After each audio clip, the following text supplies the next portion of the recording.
Welcome back to another great video. ഇന്നത്തെ എൻ്റെ video വളരെ ഹെൽപ്ഫുള്ളായൊരു വീഡിയോ ആണ്. ഞാൻ വെറുതെ തള്ളി മറിക്കല്ല. കാരണം ഈ ഒരു വീഡിയോ SSLC +1 +2ക്ക് പോണ പിള്ളേർ, ഈ 3 കാറ്റഗറിയിലുള്ളവർക്ക് വളരെ ഹെൽപ്ഫുള്ളായൊരു വീഡിയോ ആണ്. അതാണ് എനിക്ക് എൻ്റെ SSLC മക്കളോട് പറയാനുള്ളത്. നിങ്ങളുടെ മുൻപിൽ കുറേ ഓപ്ഷൻസ് വരും. ഹ്യൂമാനിറ്റീസ് ആയാലും സയൻസ് ആയാലും കൊമേഴ്സ് ആണെങ്കിലും നിങ്ങൾ എന്ത് ചെയ്യണമെന്ന് വെച്ചാൽ, അവർ പറഞ്ഞു അല്ലെങ്കിൽ എൻ്റെ പാരൻസിന് അതാണ് താല്പര്യം എന്ന് പറഞ്ഞിട്ട് ഒരിക്കലും നിങ്ങൾക്ക് ഇഷ്ടമില്ലാത്ത സബ്ജക്റ്റ് എടുക്കരുത്. കാരണം നിങ്ങളെടുത്ത ഡിസിഷനെ പറ്റിയിട്ട് പിന്നെ ഉറപ്പായിട്ടും ലൈഫ് ലോങ് റിഗ്രറ്റ് അടിക്കേണ്ടി വരും.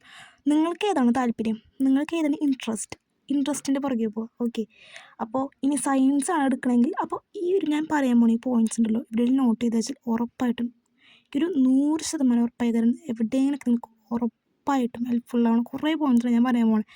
അപ്പോൾ ഈ ഒരു വീഡിയോ ചിലപ്പോൾ ഭയങ്കര ലെങ്തി ആവും, അറിയില്ല. പക്ഷേ എന്തായാലും എനിക്ക് എൻ്റെ അനിയന്മാരോടും അനിയത്തിമാരോടും കുറേ ടിപ്സ് ആൻഡ് ട്രിക്സ് പറയാനുണ്ട്. അപ്പോൾ ആ ഒരു വീഡിയോ ആണ് അതാണ് ഞാൻ ഈ ഒരു വീഡിയോയിൽ പറയാൻ ഉദ്ദേശിക്കുന്നത്. ഓക്കെ, അപ്പോൾ ഞാൻ സയൻസ് സബ്ജക്ട്സും അതുപോലെ തന്നെ ലാംഗ്വേജും ഇംഗ്ലീഷ് എങ്ങനെ എഫക്റ്റീവായിട്ട് പഠിക്കാം അത് മാത്രമല്ല ഞാൻ പറയാൻ പോണേ. ഞാൻ +1 +2 ലൈഫിൽ ഉണ്ടാക്കിയ കുറേ മിസ്റ്റേക്സ് ഉണ്ട്. ശരിക്കും പറഞ്ഞാൽ ആ ഒരു മിസ്റ്റേക്സാണ് കുറേ എൻ്റെ പൊട്ടൻഷ്യൽ വെറുതെ വേസ്റ്റാക്കി കളഞ്ഞത്. അപ്പോൾ ആ ഒരു മിസ്റ്റേക്സിനെ പറ്റിയിട്ടും ഞാനൊരു വീഡിയോയിൽ പറയുന്നുണ്ട്. അപ്പോൾ അത് നിങ്ങളുടെ ലൈഫിൽ ഒരിക്കലും ഉണ്ടാകുന്ന അനുവദിക്കരുത്. കാരണം ആ ഒരു മിസ്റ്റേക്സ് കാരണം ചിലപ്പോൾ നമുക്ക് ഡെയിലി റിഗ്രറ്റ് അടിക്കേണ്ടി വരും. അപ്പോൾ ഈ ഒരു വീഡിയോ കാണാം. ഇപ്പോൾ നമുക്ക് വീഡിയോയിലേക്ക് പോകും. ആദ്യമായിട്ടാണ് ചാനൽ കാണുന്നതെങ്കിൽ പ്ലീസ് സപ്പോർട്ട് ചെയ്യുക. കാരണം നിങ്ങളുടെ നിങ്ങൾ ചെയ്യുന്ന ലൈക്കും ഷെയറൊക്കെയാണ് എനിക്ക് എൻ്റെ ഒരു ഫ്യൂൾ എന്ന് പറയുന്നത്. അപ്പോൾ നമുക്കൊരു വീഡിയോയിലേക്ക് പോകാം. അത് തന്നെ പറയാനുള്ളത്, ഞാനൊരു ബയോളജി സ്റ്റുഡൻ്റാണ്. ബയോളജിനെ പറ്റിയിട്ട് തുടങ്ങാം. ഓക്കെ, ബയോളജിയുടെ കേസിൽ നമുക്ക് ഈ ഒരു വർഷം തന്നെ എടുക്കുകയാണെങ്കിൽ നമുക്ക് ബയോളജിയിൽ എല്ലാവരും വിചാരിച്ചു പോയത് കെമിസ്ട്രി കെമിസ്ട്രി അല്ല സുവോളജി ടഫാവും എന്നാണ് വിചാരിച്ചത്. പക്ഷേ വന്നത് നേരെ തിരിച്ചു വരും. നമുക്ക് സുവോളജി അത്യാവശ്യം ഈസി ഉണ്ടായിരുന്നു. പക്ഷേ ബോട്ടിനെ കുറച്ച് നമ്മളൊന്ന് കുഴപ്പിച്ചു. ശരിക്കും പറഞ്ഞാൽ എങ്ങനെയാണ് നമ്മൾ ബയോളജിനെ കറക്റ്റായിട്ട് അപ്രോച്ച് ചെയ്യേണ്ടത്? ശരിക്കും നമ്മൾ നമ്മുടെ ടെക്സ്റ്റ് ബുക്കിൽ കുറേ ലൈൻസ് നമ്മൾ എന്ത് ചെയ്യും, നമ്മളത് ഓരോ ലൈനും ഹൈലൈറ്റ് ചെയ്ത് പഠിക്കും. പക്ഷെ അങ്ങനെ പഠിച്ചിട്ട് ഒരു കാര്യമില്ല. ഞാൻ കുറേ ലൈൻസ് ഹൈലൈറ്റ് ചെയ്ത് വെറുതെ പഠിച്ചിട്ടുണ്ടായിരുന്നു. പക്ഷേ അത് ആരെയോ കാണിക്കാൻ വേണ്ടി പഠിക്കുന്ന രീതിയാണ്. അപ്പം നിങ്ങൾ ശരിക്കും കറക്റ്റായിട്ട് അപ്രോച്ച് ചെയ്യേണ്ട രീതിയിൽ തന്നെ ബയോളജിനെ അപ്രോച്ച് ചെയ്യണം. കാരണം ബയോളജി എന്ന് പറഞ്ഞാൽ വളരെ ഹാർഡായിട്ടൊന്നുമില്ല. നമുക്ക് ഫിസിക്സിനായാലും കെമിസ്ട്രീനാണെങ്കിലും മാത്സിനും കമ്പയർ ചെയ്യുമ്പോൾ കുറച്ചും കൂടി ഈസിയാണ് ബയോളജി എന്ന് പറയുന്നത്. ഓക്കെ, അപ്പോൾ അതിനെങ്ങനെ അപ്രോച്ച് ചെയ്യാന്ന് വെച്ചാൽ, നിങ്ങൾ ഫസ്റ്റ് തന്നെ പഠിക്കാതിരിക്കുന്ന സമയത്ത് ബയോളജി പഠിക്കുന്നതിന് നമുക്ക് മാർക്ക് വേണം. പക്ഷെ അതിനേക്കാളൊക്കെ ഉപരി കുറേ കാര്യങ്ങൾ ബയോളജി നമുക്ക് പഠിക്കാൻ പറ്റും. ആ ഒരു മെൻറ്റാലിറ്റി എന്തായാലും കൊണ്ടുവരണം. പിന്നെ കുറേ വരച്ചിടുക. ഞാൻ ചെയ്യുന്ന മിസ്റ്റേക്കായിട്ട് ഞാൻ ഉറപ്പായിട്ടും പറയും. ഞാനങ്ങനെയാണ് ആരും കാണിക്കാൻ വേണ്ടി കുറേ ഇങ്ങനെ വരച്ചിടും. പക്ഷെ അതുകൊണ്ടൊന്നും ഒരു പ്രയോജനവും ഇല്ല. ആർക്കോ വേണ്ടി വരച്ചിടുമ്പോൾ ഞാൻ കുറേ വരച്ചിട്ടുണ്ട്. പക്ഷെ അങ്ങനെ വരച്ചിട്ട് കാര്യമില്ല. ഇമ്പോർട്ടൻ്റ് ആയ കുറേ പോയിൻറ്റ്സ് ഞാൻ മാർക്ക് ചെയ്ത് വയ്ക്കുക അതിനുള്ളിൽ കൂടെ. ഇനി നിങ്ങൾക്ക് ചിലപ്പോൾ ഇത്രത്തോളം ഈ ഒരു പാട്ടിൽ കുറേ ഇമ്പോർട്ടൻ്റ് ആയ സംഭവങ്ങൾ ഉണ്ടാവും. അപ്പോൾ നിങ്ങൾക്ക് മനസ്സിലാവുന്ന രീതിയിൽ ഞാൻ പറയുകയാണെങ്കിൽ, നിങ്ങൾക്ക് മനസ്സിലാവുന്ന രീതിയിൽ അത് ഷോർട്ടായിട്ട്, വേറെ ബുക്കൊന്നുമല്ല, അതിനനുസരിച്ച് കുറച്ച് സ്പേസ് ഉണ്ടാവില്ല അവിടെ നോട്ട് ചെയ്ത് വയ്ക്കുക. കാരണം നിങ്ങൾക്ക് പിന്നെ ഒരു ഭാഗം കാണുമ്പോൾ ആ ഒരു പോയിൻറ്റ്സ് പെട്ടെന്ന് സ്ട്രൈക്കും. എക്സാമിന് വളരെ ഇമ്പോർട്ടൻ്റ് ആയ ഒരു ടിപ്പാട്ടത്. നീറ്റ് പഠിക്കുന്ന ഒരു ചേച്ചിയുടെ വീഡിയോ കണ്ടിട്ടുണ്ട്. അപ്പോൾ ആ ചേച്ചിയുടെ ഇങ്ങനൊരു ടിപ്പ് ഞാൻ ആ ഒരു ടിപ്പ് യൂസ് ചെയ്തിട്ടുണ്ടായിരുന്നു. ശരിയാണ്, നമുക്കൊരു ട്രിക്ക് കൂടെ കുറേ ചേഞ്ചസ് കൊണ്ടുവരാൻ പറ്റും ബയോളജിയിൽ. ഞാൻ അങ്ങനെ ഫസ്റ്റ് യൂസ് ചെയ്തൊരു ഇതാണ്. പിന്നെ നമ്മൾ ഇപ്പോൾ കണ്ട ഈ ഒരു ബയോഗ്യാസ് പ്ലാന്റ് എക്സാമ്പിൾ പറഞ്ഞാട്ടെ. ഞാൻ എക്സാമ്പിളായിട്ട് പറയുകയാണെങ്കിൽ ബയോഗ്യാസ് പ്ലാന്റിൻ്റെ ഒരു പിക്ചറാണിത്. അപ്പോൾ ഇത് കാണുമ്പോൾ നമുക്ക് ചിലപ്പോൾ ഇതൊക്കെയാണ് സാധനങ്ങൾ വെറുതെ അങ്ങനെ വായിച്ച് പോയിട്ട് കാര്യമില്ല. മനസ്സിലാക്കണം ഇതിൻ്റെ ഇമ്പോർട്ടൻസ് എന്താണ്, അല്ലെങ്കിൽ എന്തിനാണ്. അപ്പോൾ നമ്മളോട് തന്നെ ഡൗട്ട് ചോദിക്കണം. ആ ഒരു രീതിയിലായിരിക്കും ബയോളജിനെ അപ്രോച്ച് ചെയ്യേണ്ടത്. ബയോളജി ഈസിയാണ്. പിന്നെ ഡയഗ്രാംസൊക്കെ മസ്റ്റായിട്ട് ഒരു ഡയഗ്രാം പോലും വേസ്റ്റ് ആകാൻ പാടില്ല. എല്ലാ ഡയഗ്രാംസും നോക്കിയിട്ട് ഇമ്പോർട്ടൻ്റ് ആണെന്ന് വിചാരിക്കുന്ന ഡയഗ്രാംസ് മാത്രമല്ല എല്ലാതും നോക്കി പോകണം. അതാണ് ബയോളജിയിൽ ചെയ്യാനുള്ളത്. അപ്പോൾ ഇത്രത്തോളം കേസാണ് എനിക്ക് ബയോളജിയുടെ കേസ് എന്ന് പറയാനുള്ളത്. ബയോളജി നന്നായിട്ട് വായിക്കുക, NCERT ടെക്സ്റ്റ് വായിക്കുക കേട്ടോ. വെറുതെ ആ ബുക്ക് ഈ ബുക്ക് എന്നില്ല. ആ ബുക്ക് ഈ ബുക്ക് എന്തായാലും വേണം. പക്ഷേ അതിനേക്കാളും ഉപരിയായിട്ട് NCERT അത് വായിക്കണം. പിന്നെ PYQ ഇമ്പോർട്ടൻ്റ് ആണ്. അത് എന്ന് വെച്ചാൽ PYQ മാത്രം പഠിച്ചു പോയത്. ഒരു ചാപ്റ്റർ കണ്ടിട്ട് ഇതാണ് PYQ, ഇത് വന്നിട്ട് ഈ ഭാഗത്ത് നിന്ന് വന്നിട്ട് ഇവിടെ നിന്ന് വന്നിട്ടില്ല, ഇവിടെ നിന്ന് വന്നിട്ട് ഇവിടെ നിന്ന് അങ്ങനെ പറഞ്ഞത് കാര്യമില്ല. എല്ലാതും പഠിക്കണം. നമുക്കറിയില്ല ഇത് ഭാഗത്ത് നിന്ന് വരുന്നത്. ഇപ്പം എങ്ങാനും ടഫാക്കിയാൽ നമുക്ക് നമ്മുടെ എല്ലാ പ്രതീക്ഷയും പോകും. അതുകൊണ്ട് PYQ ഇമ്പോർട്ടൻ്റ് ആണ്. പക്ഷേ അതിനേക്കാളൊക്കെ ഉപരി നിങ്ങൾ ടെക്സ്റ്റ് മര്യാദയ്ക്ക് പഠിച്ചിരിക്കണം. ബോട്ടണി ഈ പ്രാവശ്യത്തെ എക്സാം കുറച്ച് ടഫായെന്ന് പറയുന്നുണ്ട്. എനിക്കും കുറച്ച് ഇതായിരുന്നു. പക്ഷേ ശരിക്കും പറഞ്ഞാൽ അത്ര ടഫൊന്നും ആയിരുന്നില്ല. നമ്മൾ കറക്റ്റായിട്ട് ആ ഒരു കോൺസെപ്റ്റ് നമ്മളിലുണ്ടെങ്കിൽ നമുക്ക് എഴുതാൻ പറ്റുമായിരുന്നു.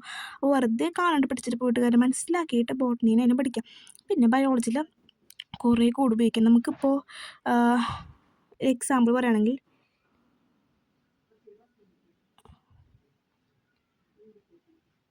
ഇങ്ങനെ ഞാൻ കുറേ എഴുതി പോകണ്ടല്ലേ, പക്ഷെ അതെനിക്ക് മനസ്സിലാവും എന്താണെന്നുള്ളത്, പക്ഷെ നിങ്ങൾക്ക് മനസ്സിലാവില്ല അല്ലേ.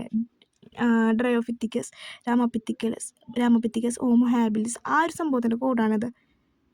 ഓക്കെ, ഡോക്ടർ മിനിറ്റ് ഞാൻ ഇപ്പോൾ പറഞ്ഞ ചിലപ്പോൾ നിങ്ങൾക്ക് മനസ്സിലാവുണ്ടാവില്ല, അതെനിക്കറിയില്ല. പക്ഷെ ഇതേപോലെ നിങ്ങൾക്ക് മനസ്സിലാൻ വേണ്ടി നിങ്ങൾ കോഡ് ഉണ്ടാക്കിക്കണം. വേറെ ആർക്കും മനസ്സിലായിരിക്കണം കുഴപ്പമില്ല, നിങ്ങൾക്കത് മനസ്സിലായിരിക്കണം ആ ഒരു കോഡ് കൊണ്ട്. നിങ്ങൾക്ക് പറ്റുന്ന രീതിയിൽ കുറേ കോഡ് ഉണ്ടാക്കുക. അവർ പറഞ്ഞു മാത്രമല്ല, നിങ്ങൾക്ക് മനസ്സിലാവുന്ന രീതിയിൽ നിങ്ങൾ എന്ത് ചെയ്യുക, കുറേ കോഡ് ഉണ്ടാക്കി വയ്ക്കുക ബയോളജിയിൽ.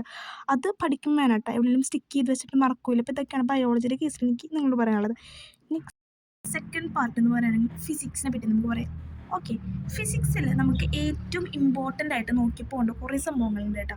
നമുക്ക് എല്ലാവർക്കും അറിയാം, ഈ ഒരു ഡെറിവേഷൻസ് പറയാം, അതുപോലെ തന്നെ problems, laws, application, equation paper.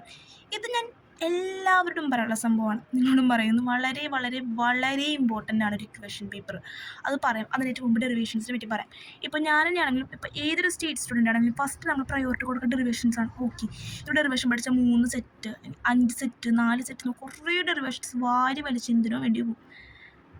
പക്ഷേ നമ്മളത് വെറുതെ കാണാതെ പഠിക്കുക ഒരു കാര്യമില്ല. നമുക്കിപ്പോൾ ഇത് കഴിഞ്ഞിട്ട് +2 കഴിഞ്ഞിട്ട് നമുക്ക് നീറ്റോ ലെവലോ പോകണം, ഡെറിവേഷൻസിൻ്റെ ആവശ്യമില്ല, ബാക്കി സംഭവങ്ങളാണ്. അപ്പോൾ ഡെറിവേഷൻ പഠിക്കേണ്ടതെന്നല്ല, വാരി വലിച്ച് പഠിക്കാതിരിക്കുക, എന്തിനോ വേണ്ടി മനസ്സിലാക്കാത്ത രീതിയിലും പഠിക്കാതിരിക്കുക, മനസ്സിലാക്കി ഡെറിവേഷൻസ് പഠിക്കാം. ഈ പ്രോബ്ലംസ് ഉറപ്പായിട്ടും ചെയ്ത് നോക്കട്ടെ. കാരണം ഞാൻ തീരെ ചെയ്തൊരു സംഭവം പ്രോബ്ലംസ്, പക്ഷേ അത് വളരെ നീറ്റ് ലെവലിലേക്ക് പറയണമെങ്കിൽ ശരിക്കും ഇമ്പോർട്ടൻ്റ് ആണ് ഈ പ്രോബ്ലംസ് ചെയ്യുന്നൊരു സ്കില്ല് തന്നെയാണ് കേട്ടോ. ആ ഒരു സ്കില്ല് ഉണ്ടാക്കിയെടുക്കണം. നമ്മൾ പ്രോബ്ലംസ് കുറേ ചെയ്ത് നോക്കണം. പ്രോബ്ലംസ് കുറേ ചെയ്യും. ഒരു ചാപ്റ്റർ കഴിഞ്ഞാൽ തന്നെ നമ്മൾ എന്താ ചെയ്യുക വെച്ചാൽ NCERTയിലും ഒരു കാര്യം പറയട്ടെ, പിന്നെ NCERTയിൽ ഈ പോയിന്റ് നോട്ട് ചെയ്ത് വെച്ചോ, ഇങ്ങനെ നടന്നില്ലെങ്കിൽ ഉറപ്പായിട്ടും മെസ്സേജ് ചെയ്യിക്കും. ഓക്കെ, അതായത് NCERTയിലെ എല്ലാ പ്രോബ്ലംസും ചെയ്ത് നോക്കുക. കുറേ പ്രോബ്ലംസ് ഒന്നുമില്ല, ഉണ്ട് അത്യാവശ്യം. അതൊക്കെ ചെയ്ത് നോക്കിയിട്ട് എക്സാം ലെവലിൽ ആ ഒരു ക്വസ്റ്റ്യൻ പാറ്റേൺ തന്നെ വരുള്ളൂ. അല്ലാതെ പുറത്തുനിന്ന് അങ്ങനെ വലുതാക്കിയിട്ട് മാറ്റൊന്നും വരില്ല. അത് നോക്കി നോക്കട്ടെ. പിന്നെ ലോസ് ഇമ്പോർട്ടൻ്റ്, കുറേ ലോസ് ഉണ്ട്. ആ ലോ എന്നൊക്കെ പറഞ്ഞില്ല. അതെന്ന് പറഞ്ഞാൽ അതും കാണാതെ പഠിക്കരുത്. കാണാതെ പഠിച്ചാൽ ഒരു രസം ഉണ്ടാവില്ല. നമ്മൾ എന്തിനോ വേണ്ടി പഠിക്കുന്നു, പഠിച്ചിട്ട് എന്താ കാര്യം? നമ്മൾ പഠിക്കേണ്ടത് എന്തിനാ? നമ്മൾ എൻജോയ് ചെയ്ത് പഠിക്കണം. ഓക്കെ, അപ്പോൾ അത് നോക്കാം. പിന്നെ ആപ്ലിക്കേഷൻസൊക്കെ വളരെ വെടിപ്പായിട്ട് വൃത്തിയായിട്ട് പഠിക്കും. ഇക്വേഷൻ പേപ്പർ വളരെ പറയാണ് ഇമ്പോർട്ടൻ്റ്. ഇക്വേഷൻ പേപ്പർ അതിന് വേണ്ടിയിട്ട് നിങ്ങൾ എന്ത് ചെയ്യുന്നത് വെച്ചാൽ പുതിയ പേപ്പറൊന്നും വാങ്ങാൻ പോകണ്ട. ഓക്കെ, നിങ്ങളുടെ A4 എന്തെങ്കിലുമൊക്കെ ഉണ്ടാവും. അപ്പോൾ ഒരു മൈൻഡ് മാപ്പോ എന്തെങ്കിലും ഒരു പേരങ്ങോട്ട് കൊടുത്തിട്ട് കുറേ ഇക്വേഷൻസ് എഴുതി വയ്ക്കല്ലേ ചെയ്യുക. ഒരു ഇക്വേഷൻ എഴുതി, ആ ഒരു ഇക്വേഷൻ ബേസ് ആയിട്ട് പ്രോബ്ലം എഴുതി വയ്ക്കും. ഇപ്പോൾ ചിലപ്പോൾ F = ma നമുക്കൊരു ഇക്വേഷൻ അറിയായിരിക്കും, പക്ഷെ എങ്ങനെയാണ് നമ്മൾ അത് യൂസ് ചെയ്യേണ്ടതെന്ന് അറിയണ്ടായിരിക്കില്ല. അപ്പോൾ അത് ബേസ് ചെയ്ത് ക്വസ്റ്റ്യൻ എഴുതി വയ്ക്കുക, ആ ഒരു പ്രോബ്ലം എഴുതി വയ്ക്കുക. അതിനുശേഷം നമ്മളൊരു ആൻസർ പോകണം F = ma എഴുതിയിട്ട് ആ ഒരു സംഭവം ഇങ്ങനെ വരുന്നതെന്ന് അത് ചെയ്ത് പിടിക്കുക. വെറുതെ ഇക്വേഷൻ മാത്രം എഴുതി പോയിട്ട് കാര്യമില്ല, എങ്ങനെ ചെയ്യേണ്ടത്, എങ്ങനെ അപ്ലൈ ചെയ്യാൻ നമ്മൾ പഠിക്കണം. അങ്ങനെ മൈൻഡ് മാപ്പ് ഉണ്ടാക്കിയിട്ട് ഓരോ ചാപ്റ്റർ ഉണ്ടാക്കി വെച്ചാൽ എക്സാമിൻ്റെ സമയത്ത് ഉറപ്പാണ്, വളരെ വളരെ വളരെ ഉറപ്പാണ്, എക്സാമിൻ്റെ സമയത്ത് നമുക്ക് എന്തായാലും അത് ഭയങ്കര ഹെൽപ്ഫുള്ളായിരിക്കും കേട്ടോ. അപ്പോൾ ഫിസിക്സിൽ അതൊക്കെയാണ് ചെയ്യേണ്ടത്. പിന്നെ ഫിസിക്സിൽ നമ്മൾ കുറേ ആപ്ലിക്കേഷനിൽ പഠിക്കുക കേട്ടോ. വെറുതെ ഡെറിവേഷൻ പറഞ്ഞാൽ ഡെറിവേഷൻ അതുപോലെ ലോ മാത്രം വലിച്ച് വരെ പഠിക്കാതെ നമുക്ക് ഇൻട്രസ്റ്റ് തോന്നുന്ന ഒരുപാട് കാര്യങ്ങളുണ്ടാവും. ഇപ്പോൾ ഇപ്പം ഞാൻ എക്സാമ്പിൾ പറഞ്ഞുതരാം. ഇപ്പോൾ എനിക്ക് ഏറ്റവും ഇൻട്രസ്റ്റ് തോന്നുന്നൊരു സംഭവമാണ് ആ ചാപ്റ്ററിൽ കേട്ടോ. ആ ചാപ്റ്ററിൽ കണ്ട ഇതേപോലെ കുറേ ആൾക്കാർക്ക് ഇൻട്രസ്റ്റ് ആയി. ഇങ്ങനെയൊക്കെ പഠിക്കും നമുക്ക് ഫിസിക്സ് ഭയങ്കര ഇൻട്രസ്റ്റ് ആയിട്ട് തോന്നും. അല്ലെങ്കിൽ നമ്മൾ മാർക്കിന് വേണ്ടി അല്ലെങ്കിൽ ആർക്കോ വേണ്ടിയിരിക്കും ഈ ഒരു ഫിസിക്സും കെമിസ്ട്രിയും പഠിക്കാം. അപ്പോൾ ഇതേ ഒരു ക്വസ്റ്റ്യൻ തന്നെ കണ്ടോ, ഈ ഒരു ക്വസ്റ്റ്യൻ വായിച്ചപ്പോൾ തന്നെ നമുക്കൊരു ഇൻട്രസ്റ്റ് തോന്നി. അപ്പോൾ ഇതിൻ്റെ ആൻസർ നമ്മൾ തന്നെ വായിച്ചു. അതേപോലെയും പഠിക്കാം കേട്ടോ. ഓക്കെ, പലക് സാറിനെ എടുത്ത് കുറേ സാറുമാരുടെ ഇങ്ങനെയുണ്ട്. പലക് സാറിൻ്റെ ഫാനാണ് ശരിക്കും. ആളുടെ ക്ലാസ്സിൽ ഞാൻ 9ാം ക്ലാസ് മുതൽ ഫോളോ ചെയ്യുന്നുണ്ട്. അപ്പോൾ പ്രൊമോഷൻ ഒന്നുമില്ല കേട്ടോ, ഭയങ്കര ഇഷ്ടമാണ്. അപ്പോൾ അവർ പോയിന്റ് പറഞ്ഞുള്ളൂ. താങ്ക് യു ലെക്സാറിന് കുറേ ക്ലാസ് ആളുടെ കണ്ടിട്ടുണ്ട്. ഓക്കെ, ഇനി നെക്സ്റ്റ് മാത്സിനെ പറ്റി പറയുമ്പോൾ മാത്സിനെ പറ്റി ഞാൻ അങ്ങനെ പോയിൻറ്റ്സ് പറയുന്നില്ല. കാരണം എന്താണെന്ന് വെച്ചാൽ ഞാൻ അങ്ങനെ പഠിക്കുന്ന കുട്ടിയൊന്നുമല്ല മാത്സ്. എൻ്റെ വിചാരം എന്ന് പറഞ്ഞാൽ മാത്സ് ഭയങ്കര ടഫാണ്, എന്നെ കൊണ്ട് പറ്റില്ല, ഞാൻ എത്ര പഠിച്ചിട്ടും കിട്ടില്ല. പക്ഷെ ആ ഒരു മെൻറ്റാലിറ്റി മാറ്റണം. കുറേ പ്രോബ്ലംസ് പ്രാക്ടീസ് ചെയ്യുക, എന്നിട്ട് പറ്റില്ല എന്ന് തോന്നുന്ന ആ ഒരു മെൻറ്റാലിറ്റി മാറ്റുന്ന സമയം വരും നമുക്ക് നമ്മളോടൊരു ഇത് തോന്നും. ഓക്കെ, പ്രാക്ടീസ് എന്തായാലും ഏതൊരു പ്രോബ്ലം കുറേ വെറുതെ 1-2 പ്രാവശ്യം എഴുതി പഠിക്കേണ്ടേ, കുറേ പ്രാവശ്യം എഴുതി പഠിച്ചാൽ നമുക്ക് ലാസ്റ്റ് ഞാൻ പഠിച്ചു കഴിഞ്ഞാൽ പവർഫുള്ളായിട്ട് അത് എഴുതും. ആ ഒരു ലെവൽ വരുമ്പോൾ നിർത്തിയാൽ മതി. പിന്നെ കുറേ കാണാതെ പഠിക്കണം. കാണാതെ പഠിച്ച് പോരുതിട്ട് കണക്ക് മനസ്സിലാക്കി പഠിക്കുക. ഏതൊരു സബ്ജക്റ്റിനും കാണാതെ പഠിച്ചാലും നമുക്കത് പിന്നെ ഇൻട്രസ്റ്റ് ആയിട്ട് തോന്നില്ല. പിന്നെ ഞാൻ എപ്പോഴും പറയുന്നൊരു പോയിന്റ്, വെറുതെ കാണാണ്ട് നമ്മൾ വലിച്ച് പോയി പഠിച്ചാൽ ലാസ്റ്റ് ഒരു രസം ഉണ്ടാവില്ല. അത് നമുക്ക് തന്നെ പോയിന്റ്സ് ഓർമ്മ വരുന്നുണ്ടാവില്ല. എൻ സി ആർ ടിയിൽ പ്രോബ്ലംസ് വളരെ ഇമ്പോർട്ടൻ്റ് ആയിട്ട് മാത്സ് ചെയ്യേണ്ടത് പി വൈക്ക് നമ്മൾ നന്നായിട്ട് നോക്കി പോകണം മാത്സിൽ. എന്ന് വെച്ചാൽ പി വൈക്ക് മാത്രം നോക്കി പോയതിട്ടാ, എൻ സി ആർ ടിയും പി വൈക്കും കൂടി നോക്കി പോയി പിന്നെ ഒക്കെ സെറ്റാണ്. ഡിഫിക്കൽട്ട് ക്വസ്റ്റ്യൻസേക്കും ചെയ്ത് നോക്കുക. കാരണം ഈസി ക്വസ്റ്റ്യൻസ് വന്നോട്ടെ, പക്ഷെ നമുക്ക് ഡിഫിക്കൽട്ടായി ചെയ്ത് നോക്കാമല്ലോ. പിന്നെ ആദ്യം തൊട്ടേ പഠിക്കണം. ഇപ്പം ഞാൻ എക്സാമ്പിൾ പറയുകയാണെങ്കിൽ ക്രിസ്മസിൻ്റെ സമയത്ത് വേണ്ട, ഓണപ്പരീക്ഷയുടെ സമയത്ത് ഞാൻ പഠിച്ചു. ഓക്കെ, ഞാൻ പഠിച്ചു കഴിഞ്ഞു. ഇനി ഞാൻ ആ ഒരു സിലബസ് പിന്നെ ഞാൻ ക്രിസ്മസിന് തൊടാം. ഓക്കെ, അത് കഴിഞ്ഞ് ഞാൻ പബ്ലിക്കിന് തൊടാം. ഇങ്ങനെ പഠിച്ചു വിട്ട വല്ല കാര്യമുണ്ടോ? ആർക്കാ പ്രയോജനം? അപ്പോൾ നമ്മൾ കറക്റ്റായിട്ട് റിവൈസ് ചെയ്യണം. പഠിച്ചാൽ മാത്രം റിവൈസ് ചെയ്തുകൊണ്ടിരിക്കുക. പിന്നെ നിങ്ങൾക്ക് പറ്റുന്ന ഇത് ഇത്ര ഭംഗിയൊന്നും വേണ്ട കേട്ടോ. ഞാൻ ഭംഗിയിലുണ്ടാക്കി ഞാൻ ഇത് ട്രിഗണോമെട്രിയുടെ ഇത് +1 ആൻഡ് +2 ഇമ്പോർട്ടൻ്റ് ആയ സംഭവമാണ്. ഞാനൊരു സമയത്ത് ഉണ്ടാക്കി വെച്ചിട്ടുണ്ട്. ഇപ്പോൾ ഭംഗിയിലൊന്നും ഉണ്ടാക്കൊന്നും വേണ്ട, നിങ്ങൾക്ക് മനസ്സിലാവുന്ന രീതിയിൽ കോഡൊക്കെ ഉണ്ടാക്കി പഠിക്കുക. ഇങ്ങനെ കോഡ് എനിക്ക് ഭയങ്കര ഇഷ്ടമാണ് കോഡൊക്കെ ഉണ്ടാക്കി പഠിക്കുക. അപ്പോൾ നമുക്ക് ഇൻട്രസ്റ്റ് തോന്നും. കോഡൊക്കെ ഉണ്ടാക്കി കുറേ അങ്ങനെ പഠിക്കാം മക്കളെ. അപ്പോൾ നിങ്ങൾക്കാണെങ്കിൽ ഒരു താല്പര്യമില്ലായ്മ തോന്നില്ല അങ്ങനെ പഠിക്കാൻ. കുറേ കളർ പാനൊക്കെ ഉപയോഗിച്ചു ഒരു കുഴപ്പമില്ല. അയ്യോ ഞാൻ അങ്ങനെ ചെയ്താൽ എന്നെപ്പറ്റി അവരെന്ത് വിചാരിക്കും, ഞാൻ പഠിപ്പിക്കാമെന്ന് വിചാരിക്കും, അതൊന്നും നോക്കണ്ട. കാരണം നാളൊരു സമയത്ത് നിങ്ങൾ വല്ല കഷ്ടപ്പെട്ടുണ്ടാക്കി നിങ്ങൾക്ക് മാത്രമേ ഉണ്ടാവുള്ളൂ. ആരും നിങ്ങളെ ഒന്നും പറയാൻ വരില്ല.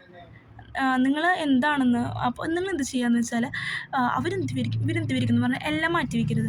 അവരെന്തെങ്കിലുമൊക്കെ വിചാരിച്ചിട്ടു നിങ്ങൾ നിങ്ങളുടെ ഡ്രീമിന് വേണ്ടി മാത്രം വർക്ക് ചെയ്യുക. ഓക്കെ, അതാണ് നിങ്ങളുടെ അൾട്ടിമേറ്റ് എയിമായി മാറേണ്ടത്. നിങ്ങൾ വെറുതെ അവർ നോക്കണം അവരെന്നെ പറ്റി എന്ത് വിചാരിക്കും, അല്ലെങ്കിൽ ഇവർ ഞാനിങ്ങനെ ചെയ്താൽ എന്ത് വിചാരിക്കും നോക്കിയിരുന്നാൽ അതിന് മാത്രം ലൈഫിന് സമയം ഉണ്ടാവുള്ളൂ. അപ്പോൾ മാത്സിൽ അങ്ങനെ ചെയ്യാം, ചെറിയ ഉപദേശം. പിന്നെ കെമിസ്ട്രിയിലും ഇങ്ങനെ തന്നെ കെമിസ്ട്രിയിൽ പറഞ്ഞ പോലെ തന്നെ കേട്ടോ, ഡിഫിക്കൽട്ട് ക്വസ്റ്റ്യൻ പ്രാക്ടീസ് ചെയ്യണം. എൻ സി ആർ ടി എന്തായാലും വായിക്കണം കേട്ടോ. പിന്നെ കെമിസ്ട്രി ലെവലിൽ കുറേ കോഡ് പഠിക്കും. ഇപ്പോൾ ഡി ആൻഡ് എഫ് ബ്ലോക്കിൽ കുറേ എലമെൻറ്റ്സ് ഒക്കെ പഠിക്കാണ്ടല്ലോ, ഫുള്ള് കോഡാക്കി പഠിച്ച് നോക്കി. പിന്നെ ഞാൻ ഒരെണ്ണം നിങ്ങൾക്ക് ഒരു എക്സാമ്പിൾ പോലെ കാട്ടിത്തരാം കേട്ടോ. ഓക്കെ,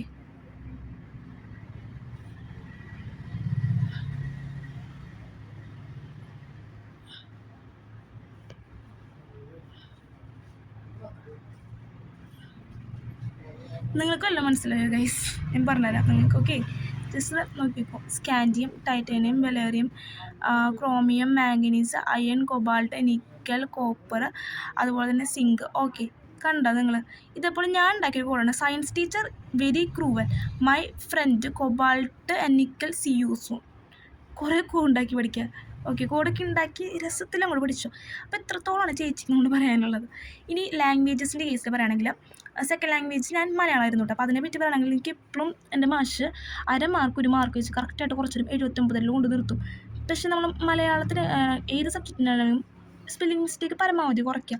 പിന്നെ ഇമ്പോർട്ടൻ്റ് ആയ പോയിൻറ്റ്സ് ഉണ്ടാവുമല്ലോ, അത് അണ്ടർലൈൻ ചെയ്തിട്ട് നല്ലതായിരിക്കും. ഇംഗ്ലീഷിന് ഗ്രാമർ നന്നായിട്ട് എക്സാമിൻ്റെ തലേദിവസം രാത്രി കുത്തിരുന്ന് ലൈവ് കണ്ടൊരു കാര്യമില്ല. ഒരു മാസം മുമ്പ് കുറച്ച് വെച്ച് ഗ്രാമറിലും സെറ്റാക്കാൻ നോക്കിയാൽ ഇംഗ്ലീഷിൻ്റെ കേസിൽ സെറ്റായിരിക്കും കേട്ടോ. അപ്പോൾ ഇംഗ്ലീഷിൻ്റെ കേസിൽ അങ്ങനെ ചെയ്യുക. അപ്പോൾ ഇത്രയൊക്കെയാണ് ചേച്ചിക്ക് നമ്മൾ പറയാനുള്ളത്. കുഴപ്പമെടുത്തിട്ട് എന്നുവെച്ചാൽ ഫസ്റ്റ് പഠിച്ചു പോയിട്ട് ഓണപരീക്ഷയ്ക്ക് പഠിച്ച് ഫുൾ മാർക്കാണ്, ക്രിസ്മസിന് പഠിച്ച് ഫുൾ മാർക്കാണ് തിരിച്ചിരിക്കരുത്. കാരണം നമ്മുടെ അൾട്ടിമേറ്റ് ഈ സംഭവങ്ങളൊന്നുമില്ല. നമുക്ക് ഏറ്റവും വേണ്ടത് നമുക്ക് ബോർഡ് എക്സാം, ആ ഒരു ബോധത്തോടെ പഠിക്കുക. പിന്നെ പഠിക്കുന്ന സമയത്ത് കുറേ മോട്ടിവേഷൻ പോകും. പക്ഷേ നമ്മൾ പഠിക്കേണ്ടത് നമ്മുടെ പാരൻസിന് വേണ്ടി, നമുക്ക് ആ ഒരു ഡ്രീം അച്ചീവ് ചെയ്യാൻ വേണ്ടിയിട്ട്. അതിന് വേണ്ടി എന്തായാലും വർക്ക് ചെയ്യുക. നിങ്ങൾ വർക്ക് ചെയ്തോ, നിങ്ങൾക്ക് എന്തായാലും അതിനൊരു റിസൾട്ട് കിട്ടിയിരിക്കും. നോട്ട് മൈ പോയിൻറ്റ്സ്, എന്തായാലും കിട്ടിയിരിക്കും. ഇതൊക്കെ കുറച്ച് ബുദ്ധിമുട്ടായിരിക്കും, പക്ഷെ നമ്മൾ എന്താ ചെയ്യുന്നത്, നമുക്ക് വേണ്ടിയല്ലേ, ആ ഒരു മെൻറ്റാലിറ്റിയിൽ പോകും. അപ്പോൾ ഇത്രയൊക്കെ എനിക്ക് പറയാനുള്ളൂ. സബ്സ്ക്രൈബ് ചെയ്യാത്ത പിള്ളേർ ആരിലേക്ക് ഉണ്ടെങ്കിൽ പ്ലീസ് സബ്സ്ക്രൈബ് ചെയ്ത് സപ്പോർട്ടല്ലേ. ഓക്കെ, ഇനിയും എന്തായാലും നിങ്ങൾ പറയുന്ന വീഡിയോസിനായിട്ട് ഇങ്ങനെ അപ്ലോഡ് ചെയ്യാം. അപ്പോൾ ഇന്നത്തേക്ക് തന്നെയുള്ളൂ. അപ്പോൾ എൻ്റെ ചാനൽ ആദ്യമായിട്ടാണ് കാണുമെങ്കിൽ പ്ലീസ് പിന്നെയും വരെയാണ് സബ്സ്ക്രൈബ് ചെയ്ത് പോവുക. കാരണം ഞാനിപ്പോൾ എന്താ പറയുക, വെക്കേഷൻ ടൈമിലല്ല, വെക്കേഷനാണ് സമയിച്ചു, പക്ഷെ ഞാൻ ഇവിടെ ഒരു കോച്ചിങ്ങിന് കൂടെ നീറ്റിൻ്റെ. അപ്പോൾ എനിക്ക് കുറേ കാര്യം മനസ്സിലായി എൻ സി ആർ ടി എത്രത്തോളം ഇമ്പോർട്ടൻ്റ് ആണെന്ന്. പക്ഷെ ഞാൻ അറിയാൻ കുറച്ച് വൈകി. ആ ഒരു അവസ്ഥ നിങ്ങൾക്ക് ആർക്കും ഉണ്ടാവരുത്. മനസ്സിലാക്കിയിട്ട് പഠിച്ച് വൃത്തിയിൽ ഇൻട്രസ്റ്റ് ആയിട്ട് പഠിച്ചു പോയി നിങ്ങൾക്ക് ഉറപ്പായിട്ട് നിങ്ങളുടെ ആ ഒരു ഡ്രീം ഉണ്ടല്ലോ അച്ചീവ് ചെയ്യാൻ പറ്റും. മതി, ഞാൻ നിർത്തി, എല്ലാ മോട്ടിവേഷൻ നിർത്തി. അപ്പോൾ എൻ്റെ വീഡിയോസ് ഇനിയും ഷെയർ ചെയ്യുക, കാണുക, അതൊക്കെ എനിക്ക് പറയാനുള്ളൂ. അപ്പോൾ താങ്ക് യു മക്കളെ, ടാറ്റ, ബൈ ബൈ.